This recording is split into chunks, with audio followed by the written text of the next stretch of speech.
अस्सलाम वालेकुम नाज़रीन, मैं हूँ रामिस अहमद। रेड बॉक्स के प्लेटफॉर्म से आज हम खुसूसन रेड सिम हिल्स के हवाले से इंटरव्यू करने जा रहे हैं मैम समरीन का, कि जो हमारे पास as a real estate expert होती हैं और हमें मुख्तलिफ मौक़े पर गाइड करती रहती हैं। Ma'am Samreen, welcome to the show. कैसी हैं आप? अल्हम्दुलिल्लाह, आप सुनाइए कैसे हैं? अल्लाह का शुक्र, अल्हम्दुलिल्लाह। Ma'am, red SIM hills red box ने एक प्रोजेक्ट लॉन्च किया है। मैं ज़रा इसका ओवरव्यू जानना चाहता हूँ कि आप ज़रा इसकी लोकेशन के बारे में हमें थोड़ा सा बताएं कि बहरिया टाउन में कहाँ लोकेटेड है। देखिए, इसकी अगर हम मेन गेट से लोकेशन अगर हम काउंट करते तो ये आपकी जो है 5 मिनट के ड्राइव के ऊपर आ रहा है, बड़ी प्राइम लोकेशन के ऊपर आ रहा है। आपका लिबर्टी कमर्शियल 5 के ऊपर ये आपका है। और सराउंडिंग अगर हम देखते हैं तो सराउंडिंग के ऊपर हमारा जो है ये इसके जो अपार्टमेंट फेस कर रहा है, फ्रंट फेस जो कर रहा है वो थीम पार्क को कर रहा है, और बैक जो इसका व्यू आ रहा है वो हमारा बहरिया हिल्स के आ रहा है।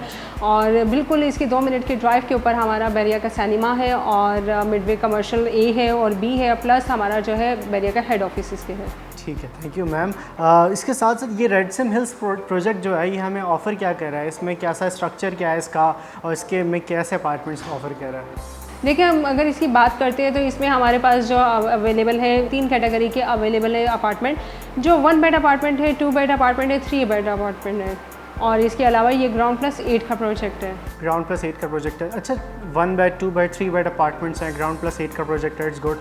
तो अपार्टमेंट्स के हवाले से बहरिया में अगर आप मुझे बताएं कि बहरिया का रेंटल कैसा चल रहा है अपार्टमेंट्स के हवाले से, और लोग इस तरफ शिफ्ट हो रहे हैं या क्या, लोगों का क्या रुझान है? देखिए, अगर हम अपार्टमेंट की तरफ देखते हैं तो लोगों का ज़्यादा रुझान है यहाँ पर अपार्टमेंट की तरफ, क्योंकि आपको पता है कि एक तो इनकी जो प्राइस वैल्यू है वो विलास से कम होती है, प्लस ये कि इसमें आपका जितना भी जो इन्वेस्टर है हमारा ख़ासतौर पे ज़्यादा वो इन्वेस्टमेंट अपार्टमेंट की तरफ ही कर रहा होता है, क्योंकि उसको रेंटल इनकम अच्छा नज़र आ रहा होता है। कि जिस तरह के हमारे जितने भी अगर हम 319 के अपार्टमेंट को देख लेते हैं या बाकी किसी भी अपार्टमेंट का अगर आप शहर में देखते हैं तो ज़्यादातर रुझान अपार्टमेंट की तरफ इसलिए जा रहा होता है कि हर कोई बंदा अफोर्ड कर सकता है उसको ना, अफोर्डेबल प्राइस। जी बिल्कुल अफोर्डेबल। ठीक है, इसके साथ अगर मैं ये बात करूँ कि ये एक तो हमारा प्रोजेक्ट है, ये इसकी डिगिंग का बोरी है, साथ इसका ये कब तक हमें प्रोवाइड कर देगा, पोजीशन दे देगा, तो अगर आप हमें इसके हवाले से थोड़ा सा बताएं तो।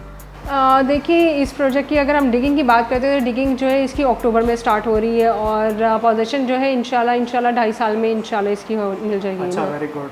तो 2.5 साल के अंदर हम देखते हैं कि अभी तो ये प्री लॉन्च स्टेज पर है, 2.5 साल में कीमतें या प्राइसेस जो है वैसी रहेंगी या उनका चेंज होने के इम्कान होते हैं? देखिए, एक तो मैंने आपको जैसे कि बताया कि मेन चिनाब के ऊपर अगर हम वैल्यू देखते हैं तो आज आपने देखा होगा अभी भी कि काफ़ी हद से ज़्यादा वहाँ पर चीज़ें बन चुकी हुई हैं, बिल्डिंग्स बन चुकी हुई हैं, और अब आप ये देख लें कि मेन चिनाब जो है आपका अगर आप 5 साल बाद देखते हैं तो वहाँ पर आपको गाड़ी खड़ी करने की जगह नहीं मिलेगी। और अगर हमारे क्लाइंट का जो अगर हम माइंड सेट होता है वो ये होता है कि भाई मुझे जो है जहाँ भी मैं इन्वेस्टमेंट करूँ तो मुझे जो है एक सुकून वाला माहौल मिले, जहाँ पर मेरी मुझे पार्किंग भी नियर हो, मेरी कमर्शियल भी नियर हो, और सारी फैसिलिटीज़ यहाँ पर प्रोवाइड हो।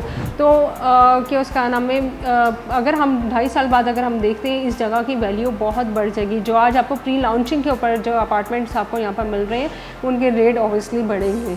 ठीक है मैम, इसकी लोकेशन का आइडिया हमें हो गया। अगर मैं एज अ रेजिडेंट पर्पस जानना चाहूँ कि अगर फैमिली कोई यहाँ पे अपनी शिफ्ट कर रहा है तो उसको फैमिली ओरिएंटेड एनवायरनमेंट मिलेगा, या उसकी जेंट्री कैसी होगी, वहाँ पे आसपास में लोग, हमें एनवायरनमेंट कैसा प्रोवाइड कर रहा है बहरिया वहाँ पर? मैं आपको एक बताना चाहूँगी, आपके बिल्कुल सवाल का आंसर ऐसे देना चाहूँगी कि देखिए कि हमारा सबसे पहले जो हमारा बहरिया के जो हमारे प्रोजेक्ट के अपार्टमेंट आ रहे हैं जो बहरिया हिल्स को फेस कर रहे हैं, तो बहरिया हिल्स तो आपको पता है कि बड़ा टॉप का एक वो बड़ा खूबसूरत एक वो है, एक व्यू वाला हमारा प्रेसिडेंट है। और इसमें जो हमारे पास अवेलेबल है 500 के, 2000 के, 1000 के, और सबसे बड़ी बात यहाँ पर हमारा 5 स्टार होटल यहाँ पर आ रहा है। तो अब आप ये देखें कि जेंट्री के लोग तो यहाँ पर जो भी परचेज़ कराएगा करोड़ों के हिसाब से यहाँ पर है, तो वो जेंट्री के लोग यहाँ पर आएंगे। फिर अब आप ये देखें कि हमारे इस प्रोजेक्ट में देखिए इंसान जहाँ पर भी इन्वेस्टमेंट करता है तो वो पहले ये सोचते हैं अपनी फैमिली के हिसाब से कि भाई मेरी फैमिली को सारी चीज़ें जो है बिल्कुल नियर पड़े। अब आप ये देखें कि ये इतनी प्राइम लोकेशन है कि आपके बिल्कुल नियर आपका बैरिया का सिनेमा है और मिडवे कमर्शियल्स यहाँ पर आबाद हो चुके हुए हैं और बिल्कुल आपके नियर ही यहाँ पर थीम पार्क, आपको पता है कि बच्चों का रुझान उस तरफ होता है। फिर हमारा जो है बिल्कुल थीम पार्क के सामने ही अगर देखते तो हमारा बैरिया का हॉस्पिटल भी है। सब चीज़ें तो आपके सराउंडिंग में आ रही हैं। और प्रिसन 1 में अगर हम देखते हैं तो बैरिया के अपना भी स्कूल है, फिर रूट्स मिलीनियम स्कूल है। अगर हम जाते हैं 20A की तरफ है तो वहाँ पर भी स्कूल अवेलेबल है। तो ये सब चीज़ें बिल्कुल नियर आ जाएंगी यहाँ पर। ठीक है, अब नियर की बात से मैं एक जगह कंफ्यूज हो रहा हूँ, आप मुझे क्लियर करें कि हम देखते हैं रेजिडेंट जहाँ पे लोग अगर रिहाइश अख्तियार करने जा रहे होते हैं तो वो चाह रहे होते हैं पीसफुल इन्वायरमेंट हो। तो क्या इसका जिन्ना एवेन्यू की तरह उस तरीके से पीसफुल इन्वायरमेंट होगा? या जिन्ना एवेन्यू में जैसे कि बहुत सारे मॉल्स आ गए हैं, बहुत सारी बिल्डिंग्स आ गई हैं, बहुत सारे ऑफिसेज आ गए हैं, तो यहाँ पे अगर हम उसका कंपैरिजन करें तो उसका क्या डिफरेंस है? नहीं, बहुत ज़्यादा डिफरेंस है। देखिए कि ये एक ऐसी लोकेशन के ऊपर अगर आप ऑन लोकेशन भी अगर आप कोई क्लाइंट आके विज़िट करता है तो उसको खुद समझ में आ जाएगा कि यहाँ पर इतनी सारी चीज़ें अगर हमारे पास हैं तो सारी थोड़ी थोड़ी वॉकिंग डिस्टेंस के ऊपर है। इतनी भी नियर नहीं है कि हम कहीं के नहीं जी बिल्कुल पास है तो सारे शोर बराबर हो रहे, ऐसा कोई इशू नहीं है। कम से कम जो भी अगर आपका नियर देखते हैं तो आपका कम से कम 2 से 3 मिनट के ड्राइव के ऊपर तो ज़रूर आपकी चीज़ें आ रही होती है। 3 से 4 मिनट इस तरह हो जाती है आपकी चीज़ों तो पर। हमें रहने के लिए एक बिल्कुल पीसफुल पीसफुल है। इन्वेस्टमेंट के हवाले से आप मुझे बताएं कि इन्वेस्टर्स का रुझान हमने मार्केट में देखा है कि वो अपार्टमेंट्स की तरफ मूव हो रहा है। तो वो अपार्टमेंट्स की तरफ मूव हो रहा है तो हमारा ये रेडसम हिल्स का जो प्रोजेक्ट है ये कितना उसके लिए फीसिबल है?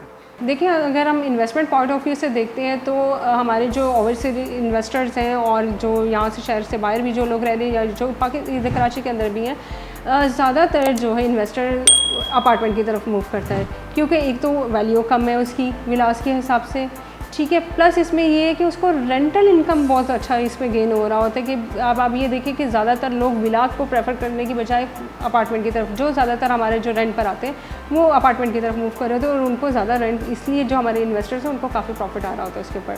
ठीक है, बहुत शुक्रिया मैम, आपसे हमें बहुत मालूमात मौसूल हुई। और अपने सामीन को भी मैं कहना चाहूँगा कि मैंने इस बातों से ये समझा कि हमें अफोर्डेबल चीज़ें मिल रही हैं, हमें एक अच्छी लोकेशन मिल रही है जहाँ पर बहुत ज़्यादा रश नहीं है, हमें एक ऐसी लोकेशन मिल रही है कि जहाँ पर बहुत ज़्यादा लोकेलिटी और बहुत ज़्यादा जो है वो बहुत अच्छी जेनरी वाली है। तो आप लोगों ने इस वीडियो से क्या समझा और आप इस बारे में क्या मज़ीद जानना चाहते हैं, उसके लिए बिल्कुल हमें हमारे वीडियो पे कमेंट करें और मज़ीद मालूमात के लिए हमसे रब्ता कीजिए। Thank you.